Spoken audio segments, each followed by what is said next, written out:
(1978년 12월 12일) 대한민국 제10대 국회의원 선거가 있었습니다. 총선 결과 당시 제1야당이었던 신민당이 총득표수로 집권 여당을 앞서는 상황이 발생하게 됩니다. 독재 정권을 규탄하던 김영삼계의 민주화 세력이 본격적으로 힘을 얻는 순간이었습니다. 이 선거 결과는 당시 김영삼으로 하여금 박정희 정권에 정면으로 도전할 수 있는 계기를 만들어 주었습니다. 같은 시기 미국에는 카터 행정부가 들어서면서 한미 양국 간의 불화는 극에 달하고 있었습니다. 미국 대통령 지미 카터는 인권 보호라는 명분을 내세워 독재 정권하에 있는 한국의 상황을 개선하려는 모습을 보였습니다. 오늘날도 마찬가지겠지만 패권국이 다른 국가의 내정 간섭을 위해 가장 잘 써먹는 프로파간다가 바로 인권입니다. 즉 당시 지미 카터의 박정희 독재 정치 규탄이라는 외교적 노선은 한국의 내정 간섭을 위한 구실이었을 뿐 그들은 제3세계의 인권 따위에는 사실 아무런 관심이 없습니다. 미국을 위시하는 글로벌 엘리트들의 진짜 목적은 대한민국의 자체적인 무장, 그 중에서도 핵무기 개발을 막는 것이었습니다. 지난 시간에 언급되었던 코리아 게이트와 중앙정보부장 김형욱의 폭로로 당시 한국의 국가 신뢰도는 바닥을 찍고 있었습니다. 코리아 게이트 사건으로 박정희와 카터는 앙숙관계로 돌변했으며 주한미군 철수의 정당성을 부여하는 계기가 되었습니다. 이와 같은 대내외적 상황 속에서 박정희 정권은 흔들리기 시작했습니다. 그리고 1979년 10월 26일 저녁 7시 40분경 서울 종로구 궁정동 중앙정보부 안가의 만찬장에서 만찬 도중 중앙정보부장 김재규가 돌연 권총을 꺼내 박정희 대통령을 살해합니다. 오늘날 박정희의 죽음을 둘러싼 여러 가지 의혹이 있습니다. 북한 김일성 사주설, 미 CIA 개입설, 종신개헌 반대파의 국가 전복설 등 갖가지 추측이 난무하며 아직도 김재규의 정확한 의도는 속 시원하게 밝혀지지 않았습니다. 물론 당시 한국의 국내외적 상황을 고려해 보았을 때 김재규와 같은 박정희 정권의 2인자들은 때로 불순한 생각을 했을 수도 있었을 것입니다. 그러나 박정희 대통령 시해 사건은 김재규 단독으로 그가 나름대로의 대의를 위해 저지른 일이라고 보기엔 그 명분이 매우 부실합니다.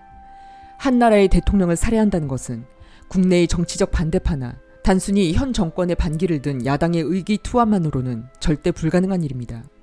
그것도 그의 최측근인 중앙정보부장 김재규가 정권에 대한 불신이 누적되어 어느 날 갑자기 대통령 제거를 결심했다? 대통령 살해의 모든 죄를 김재규에게 뒤집어 씌우기에 매우 그럴듯한 발상이긴 하나 이러한 발상은 영화 속에서나 가능한 일입니다. 김재규는 16년 동안 자리를 지켰던 대통령을 우발적 범행도 아닌 사전에 치밀한 계획하에 살해했습니다. 이러한 점들로 미루어 짐작했을 때 김재규는 그만한 반대 급부를 약속받았거나 이를 종용한 세력이 분명 존재했었다고 볼 수 있습니다. 이것은 비단 대한민국의 국내적 문제만이 아닌 당시 동북아 상황을 둘러싼 이해 관계의 충돌이었다고 판단해 볼 수도 있습니다. 12.6 사태는 분명 더 큰 배후 세력이 존재합니다. 김재규는 이 일을 사주한 세력들을 위한 일종의 행동 대원이었을 뿐 이 커다란 범죄를 기획하고 지시했던 배후는 따로 있다는 것입니다. 그렇다면 박정희 제거를 사주했던 진범은 과연 누구일까요? 범인의 윤곽을 더 확실히 하기 위해 과거의 사례들을 먼저 살펴볼 필요가 있습니다. 여기 한 명의 정치인이 있습니다. 응오딘 GM 또는 고딘 DM이라고 알려진 인물로 그는 베트남 공화국의 초대 대통령이었습니다. 응오딘 GM은 사단장 시절부터 유독 미국의 CIA와 잦은 접촉을 하게 됩니다. 당시 응오딘 GM을 포섭하려는 미국의 목적은 단 하나였습니다. 그에게 쿠데타를 일으키도록 하여 정권을 잡게 하는 것이었습니다. 미 국무부는 CIA와 협조하에 응오딘 GM을 매수했고 향후 미국의 넉넉한 경제적, 군사적 지원도 약속하게 됩니다. 당시 글로벌 엘리트들의 목적은 남베트남의 친미 정권을 세움으로써 북베트남의 공산화 세력을 막는 것이었습니다. 응오딘 GM의 등 뒤에는 항상 미국 CIA가 있었고 미국에서 흘러들어왔던 마르지 않는 원조 덕분에 응오딘 GM은 쿠데타를 성공적으로 일으킬 수 있었습니다. 하지만 쿠데타 이후 미국은 응오딘 GM에게 그에 상응하는 대가를 바라고 있었습니다. 미국 정부는 CIA를 통해 응오딘 GM을 꼭두각시 부리듯 컨트롤했고 미국은 자신들의 뜻대로 베트남의 친미 정권을 세우게 됩니다. 그런데 10년 가까이 정치인으로 살아왔던 응호딘지엠의 생각은 점점 바뀌어가고 있었습니다. 미국 정부는 남베트남과 상의도 없이 미국 고문들의 숫자를 늘리는 등 상식 밖의 내정 간섭 때문에 응호딘지엠과 미국의 갈등은 날로 심해지고 있었습니다. 응호딘지엠 정권은 미국을 신뢰하지 못했고 북베트남과 접촉하여 자체적 중립화를 논하는 등 미국 정부에 대해 노골적으로 반발하게 됩니다. 이러다가는 죽을 때까지 미국의 허수아비 노릇밖에 안 된다는 깨달음이 온 것입니다. 이에 미국 언론들은 베트콩의 활약과 남베트남군의 무능을 강조하며 응호딘지엠 정권에 대한 부정적인 인식을 퍼뜨렸고 응호딘지엠 정권의 존속은 베트남 평화를 위한 미국 정부의 노력을 무산시킬 것이라는 인식을 확산시켰습니다. 그리고 미국은 결국 특단의 조치를 취하게 됩니다. 1963년 10월에는 백악관 주도로 응호딘지엠 교체가 논의되었고 케네디 대통령은 응호딘지엠 제거에 동의하게 됩니다. CIA는 깊이 분석한 후 새로운 결론을 내렸고 워싱턴으로부터 또 다른 비밀 명령을 받아 응호딘지엠 제거 작전에 들어가게 됩니다. 그 당시 CIA는 응호딘지엠의 뒤를 이을 다른 적임자를 물색하고 있었습니다. CIA는 당시 육군 장성이었던 지엉반민을 은밀한 곳으로 불러 쿠데타를 부추겼고 응호딘지엠 정권을 전복시키라고 사주하게 됩니다. 또한 응호딘지엠의 후임자로 그를 베트남의 대통령으로 만들어줄 것을 약속합니다. CIA는 고도의 정보력을 통해 지엉반민에게 응호딘지엠의 일거수일투족을 알려주었고 그의 동선에 대한 자세한 정보도 제공해 주었습니다. 1963년 11월 1일 쿠데타는 매우 신속하게 진행되어 남베트남의 군 고위 장성들이 체포되고 쿠데타 세력은 대통령궁을 공격하여 대통령궁 경호부대와 전투를 치렀습니다. 대통령궁을 포위한 쿠데타군은 응호딘지엠에게 항복을 요구했으나 그는 2번이나 투항을 거절하게 됩니다. 미국으로 망명하라는 제의도 있었으나 응호딘지엠은 이를 거부했습니다. 다음날 새벽 쿠데타 세력이 총공세를 펼치는 사이 그는 자신의 동생 응호딘유와 함께 비상 통로를 통해 중국인 거주지역인 쩌런으로 도주하게 됩니다. 하지만 결국 오전 6시 그는 대통령궁을 완전히 장악한 쿠데타 세력에게 항복했고 장갑 차량에 호송되던 중 동생 응호딘유와 함께 쿠데타군에 의해 살해됩니다. 이 사건의 본질은 간단하게 정의됩니다. 미국이 자신들의 국익에 부합하지 않는 다른 나라의 지도자를 제거하기 위해 그 나라의 내정 상황에 끼어들어 쿠데타를 종용했고 대통령 살인으로 이어지게 했다는 것입니다. 이 모든 것을 가능하게 했던 대통령이 바로 미국의 존 F. 케네디입니다. 이것이 바로 오늘날까지도 벌어지고 있는 미국식 정적 제거 방법입니다. 인권을 위했던 위인, 정의를 위해 싸웠던 영웅, 인류를 생각했던 지도자. 이러한 것들은 정치적 이해관계를 위해 만들어진 과대 포장으로 우리에게 세뇌된 이미지일 뿐 애초에 국제관계에는 그런 낭만적인 미사여구들 따위는 존재하지도 않습니다. 만약 이러한 방식이 1979년 대한민국에서도 통했더라면 김재규 역시도 CIA의 사주를 받아 박정희 대통령을 살해했을 가능성이 있습니다. 차기 대통령으로 만들어주겠다는 유혹이 있었을지도 모를 일입니다. 베트남의 쿠데타를 일으킨 지엉반민과 같은 역할을 대한민국에서 김재규가 담당했다고 가정해 볼 수 있는 것이죠. 김재규가 박정희 대통령을 시해하기 전 주한 미 대사인 글레이스틴과 주한 CIA 지부장인 브루스터를 보안 속에 자주 만났다는 주장과 근거가 있습니다. 미국 정부를 대신하는 CIA는 왜 하필 보안 속에 김재규를 만났을까요? 전편들에서 다루었듯 박정희가 죽을 당시 동북아 정세를 둘러싼 한미 관계를 면밀히 검토하다 보면 그를 제거한 진짜 배후 세력은 더 확실시됩니다. 박정희를 통한 한반도의 자처적인 무장을 바라지 않았던 세력, 박정희의 대한민국을 포함하여 전 세계 어느 국가에게도 핵 개발을 용인하지 않았던 세력, 박정희의 죽음으로써 일본 제국 만주 군벌 출신의 당시 일본 관료들을 숙청하려 했던 세력, 박정희를 없애기 위해 김대중을 끝까지 보호하려 했던 세력, 그들이 바로 진범입니다. 비록 박정희는 세상을 떠났지만 그의 옆에서 그를 돕고 보좌하던 핵심 관료들은 아직 생존해 있었습니다. 그리고 박정희의 측근들은 이후 전두환 정부의 요직에서 다시 일하게 됩니다. 한국 사회에 많이 알려지지 않은 사실이지만 전두환 대통령 임기 시절에도 비밀리에 핵 개발은 계속되고 있었습니다. 박정희의 죽음으로 전면 폐지된 줄 알았던 한반도 자체 무장 프로젝트가 전두환 정부에서도 그 명맥이 이어지고 있었던 것입니다. 특히 박정희 대통령 시절부터 핵 개발에 참여했던 연구원들은 이미 10년이 넘는 세월의 핵무기 연구를 통해 다양한 노하우가 쌓여 있는 상태였습니다. 멈추지 않았던 핵 개발의 성과는 생각보다 놀라웠습니다. 1982년 4월 전두환 정부는 한국 원자력 연구소의 원자로인 트리거 마크 3에서 플루토늄 추출에 성공하게 됩니다. 1982년에는 900kg의 분말 형태 천연 우라늄을 만들었으며 이 중 약 750kg 정도를 월성 원자력 발전소의 원료로 사용하고 150kg을 금속 형태로 전환하여 연구용으로 보관하게 됩니다. 하지만 불행하게도 이러한 전두환 정부의 움직임은 오래가지 않아 미국에 발각되고 맙니다. 그때부터 CIA는 전두환의 일거수일투족을 감시하게 됩니다. 또한 미국은 한국의 핵 개발에 또다시 급제동을 걸 만한 사건이 필요했습니다. 어쩌면 전두환 역시도 박정희의 전철을 밟을 운명에 놓여 있었던 것입니다. 1983년 10월 8일 전두환 대통령은 공식 수행원 22명과 비공식 수행원 등과 함께 동남아 5개국의 공식 순방길에 나서게 됩니다. 미얀마는 당시 전두환의 동남아시아, 오세아니아 순방길의 첫 방문지였습니다. 이날은 미얀마의 독립운동가 아웅산의 묘소에서 참배 행사가 예정되어 있었습니다. 10월 9일 부총리 서석준을 비롯한 수행 공무원들과 경호원들은 행사 준비 및 예행 연습을 하고 있었습니다. 같은 시각인 오전 10시 전두환은 행사에 참가하기 위해 아웅산 묘역으로 출발하게 됩니다. 예행 연습을 마치고 대통령을 맞이할 준비를 한 서석준을 비롯한 수행원들은 오전 10시 26분 대통령 측근으로부터 무전 연락을 받게 됩니다. 차량 정체로 인해 대통령이 약 30여 분 뒤에 지연 도착한다는 연락이었습니다. 행사장의 수행원들은 대통령이 도착하기 전 한 번 더 애국가 예행 연습을 하게 됩니다. 그런데 미리 대기에 있던 폭탄 테러 용의자 중 한 명은 예행 연습 중에 나온 음악을 듣고 전두환이 도착했다는 무전으로 오인하여 오전 10시 28분에 폭탄 스위치를 작동시킵니다. 이 폭발로 예행 연습 중이던 경제부총리 서석준과 수행 공무원 기자를 포함하여 17명이 현장에서 폭살당했고 수십 명이 중경상을 입게 됩니다. 다행히 전두환 대통령은 간발의 차이로 암살을 모면했고 이후 모든 순방 일정을 취소한 채 급하게 귀국길에 오르게 됩니다. 그리고 이 사건은 전두환을 전복시키기 위한 북한의 폭탄 테러였다고 빠르게 정리되죠. 아웅산 묘역 테러 사건에서 주목해야 할 점은 전두환의 생존 여부가 아닙니다. 이 사건으로 어떤 핵심 관료들이 목숨을 잃었는지 살펴볼 필요가 있습니다. 먼저 서석준, 그는 한국중화공업 추진단의 2인자였습니다. 즉 그는 핵개발 과정에서 없어서는 안 될 중요한 인물이었습니다.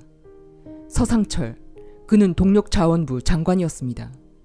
한병준, 1970년 박정희 대통령의 요청으로 대통령 정치 담당 특보, 외무부 본부대사, 대통령 외교 담당 특보, 주미 한국 대사를 역임했던 인물입니다.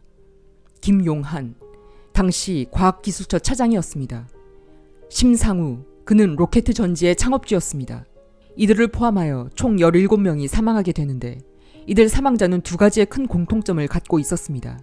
첫 번째, 전두환 정부에서 핵개발 실무자 위치에 있었던 인물이거나 두 번째, 박정희 정권에서부터 중역 자리에 포진했었던 핵심 관료들이었다는 것입니다.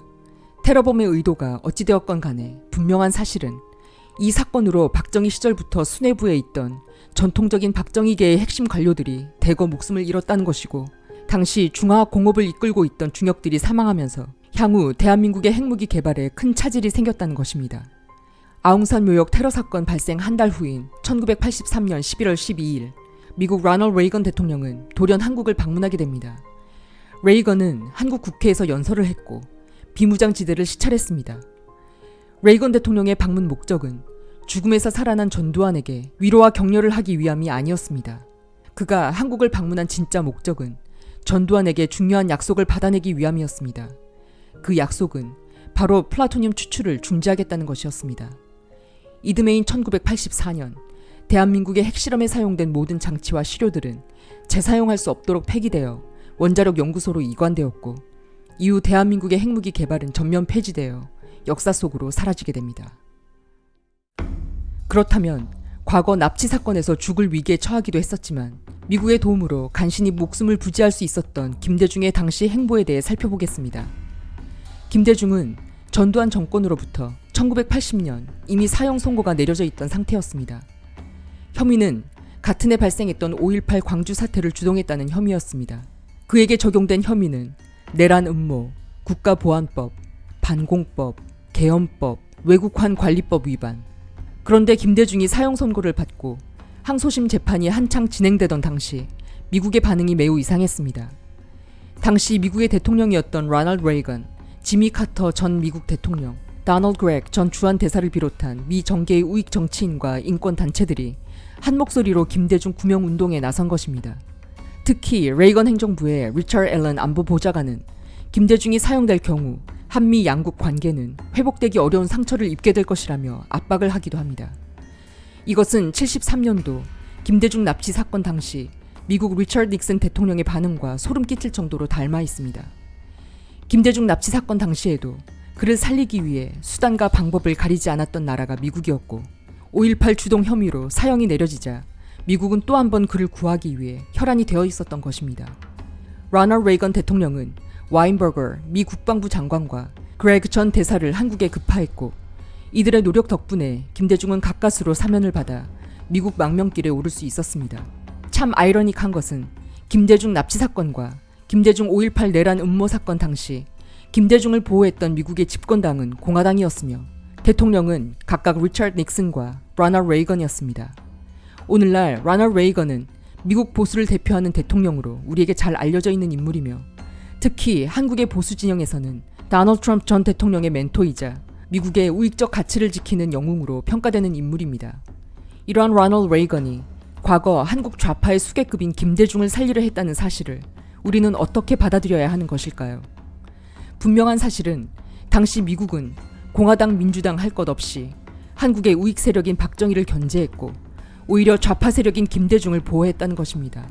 도대체 미국은 김대중에게 어떤 특권을 부여했길래 큰 위기에서 목숨을 2번씩이나 부지할 정도의 무한한 보호를 받을 수 있었던 것일까요?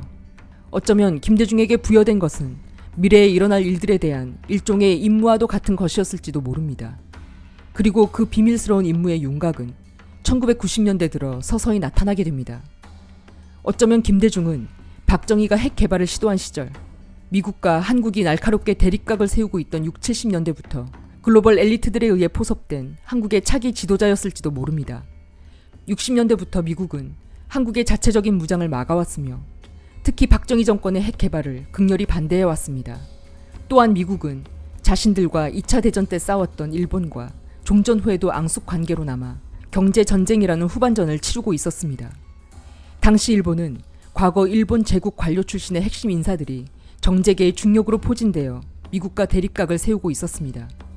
이에 미국은 동북아 핵무장을 저지해야 했고 일본 정치권에서 대를 이으며 실권을 잡는 일본 제국 관료 출신의 정치인들을 숙청해야 했습니다. 이러한 미국의 어젠다는 결국 태평양 전쟁에서 자신들의 적이었던 일본 제국, 만주국 군벌 출신의 거물들을 파멸시켰고 박정희를 죽음으로 몰아넣었습니다. 이러한 국제적 틈바구니 속에 김대중의 행보를 살펴보면 1971년 한민통 조직을 위해 미국으로 망명, 1973년 납치 사건 당시 미국에 의해 구명, 1980년 전두환이 내린 사형 선고 당시 미국에 의해 구명, 1982년 미국으로의 2번째 망명이었습니다. 이처럼 김대중은 대한민국 역사상 그 어떤 정치인보다 미국과 연이 많은 인물이었으며 따라서 미국은 김대중을 끝까지 살려야만 했던 중요한 이유가 분명 있었을 것입니다. 그렇다면 수십 년 동안 김대중을 보호했던 미국은 훗날 그에게서 어떤 보답을 받을 수 있었을까요? 김대중의 보답은 바로 대한민국이었습니다. 대한민국이라는 김대중의 큰 선물이 글로벌 엘리트들에게 전달되는 사건이 바로 1997년 한국의 금융위기, 온 국민의 절망과 슬픔으로 회고되는 대한민국의 IMF입니다. 목숨 2개의 대가였던 것이죠. 당시 월가의 저승사자, 파산의 왕이라고 불렸던 윌버 로스. 그는 1998년 당시 로스차일드 은행 파산부의 실세였습니다. 기업 사냥꾼 조지 소로스. 그는 퀀텀 펀드의 창립자로 대표적인 유대 자본계의 거물입니다. 이들은 98년 한국 IMF 사태의 후속 조치를 위해 방한하게 되고 김대중을 만나게 됩니다. 이들이 한국 정부에게 제시한 것은 바로 로스차일드 프로그램, 그리고 김대중 정부는 이를 승인하게 됩니다. 윌버 로스와 조지 소로스의 한국 방문 이후 한국의 국영은행과 대기업, 기간산업, 알짜배기 부동산 등이 국제 자본가들의 손에 넘어가게 됩니다. 대한민국의 경제적 주권이 상실되는 순간이었습니다. 이때부터 한국은 글로벌 엘리트들의 경제 식민지가 된 것이나 다름없습니다. 한국의 국부를 국제 자본가들에게 통째로 넘긴 것에 대한 특혜였을까요? 1년 후인 1999년 전임 대통령이었던 김영삼과 김대중은 동양인 최초로 그해 6월 포르투갈 신트라에서 열린 빌더버그 회의에 나란히 참석하게 됩니다. 외신 보도에 따르면 99년 당시 빌더버그 회의는 향후 동아시아에서 펼쳐질 글로벌 엘리트들의 새로운 패권 구도를 논의하는 자리였습니다. 미국의 패권이 태평양을 넘어 아시아로 진출하려던 시기였기 때문입니다. 또한 당시 빌더버그 회의는 2000년 밀레니엄 이후 본격적인 글로벌 엘리트들의 동북아 거점이 될 대한민국이라는 나라에서의 정치 세력을 정립하는 자리이기도 했습니다. 모든 이해 관계가 글로벌 엘리트들의 새로운 동북아 어젠다에 맞추어져 있었습니다. 쉽게 말해 대한민국의 우파와 좌파라는 두 갈래의 정치 세력을 그들의 큰 그림에 부합하는 형태로 재편성했던 것이죠. 이때부터 한국의 우파는 김영삼계, 좌파는 김대중계로 정립되고 맙니다. 즉 오늘날 한국의 정치권은 크게 김영삼계와 김대중계로 정리되며 현재 한국의 대중들이 편을 갈라 싸우는 좌우의 정치 개념 또한 모두 이때 만들어진 구도입니다. 또한 우파는 친미, 좌파는 반미라는 개념도 함께 고착되기 시작합니다. 특히 교회 장로였던 김영삼에 의해 기독교인은 우파라는 인식 또한 자리 잡게 됩니다. 그리고 이렇게 한국의 좌우가 정립되어 버린 채 지금까지 시간은 흘러왔습니다. 김대중 전 대통령이 사망하고 국장이 한창이던 지난 2009년 미국 보수주의를 대표하는 워싱턴 싱크탱크인 헤리티지 재단의 대표 에드윈 폴너는 다음과 같은 말을 했습니다. 김대중은 진정 역사적인 인물이었다. 오늘 한국은 거인을 잃었고 나는 절친했던 벗을 잃었다. 김대중의 장례가 치러질 당시에도 그를 진심으로 추모하고 그리워했던 세력은 미국의 보수주의자들이었습니다. 이렇게 대한민국에서 박정희 대통령은 점점 지워졌습니다. 미국이 그토록 없애고자 했던 박정희의 그림자가 대한민국에서 완전히 사라져버린 것이죠. 현재 한국의 그 어떠한 보수 정치인도 박정희의 명맥을 잇는 자는 없습니다. 그나마 남아있던 소수의 측근들도 박근혜 대통령 탄핵과 함께 모두 여가되어 적폐청산이라는 미명하에 사라지고 맙니다. 어쩌면 대한민국 보수의 명맥은 이미 1979년 두 발의 총선과 함께 완전히 끊긴 것인지도 모릅니다. 즉 한국 정치권에서 말하는 진정한 보수의 가치는 어디까지나 우리의 추억 속 흑백 사진 속에나 존재하는 개념인 것이죠. 어쩌면 오늘날 한국 사회의 정치적 불안 사태, 하루도 거리지 않고 일어나는 당파 싸움은 사실 아무런 의미가 없는 것일 수도 있습니다. 어차피 이것은 김영삼계와 김대중계의 싸움, 즉 상도동계와 동교동계의 싸움일 뿐 그 갈등 속에 한국의 진정한 보수 박정희의 흔적은 어디에서도 찾아볼 수 없기 때문입니다.